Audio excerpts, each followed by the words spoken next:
नमस्कार मित्रांनो.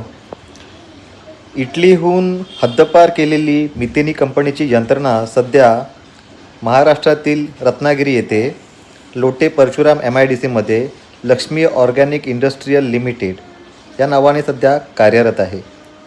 ही company PFAS नावाचे रसायन बनवते आणि या कंपनीला इटलीहून बॅन केले गेले आहे कारण या कंपनीने PFAS हे अतिशय घातक असे रसायन भूगर्भातील पाण्यामध्ये सोडले होते आणि त्याचा दुष्परिणाम जवळपास 3.5 लाखहून अधिक लोकांना झाला.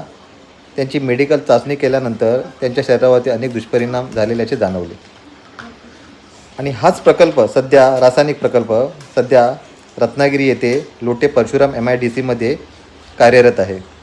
या अशा घातक रासायनिक प्रकल्पाला केंद्र सरकारने आणि राज्य प्रदूषण नियंत्रण मंडळाने मंजुरी दिली आहे.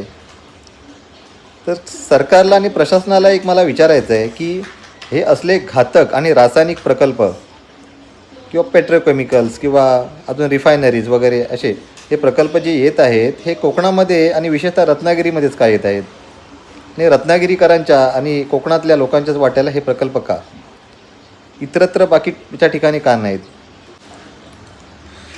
तर कोकणातील लोकांना मला एकच सांगायचे आणि विशेषतः रत्नागिरीतील लोकांना की हे जे काही प्रकल्प येत आहेत जे लोकांच्या आरोग्यासाठी आणि तिथल्या निसर्गासाठी अत्यंत हानिकारक आहेत,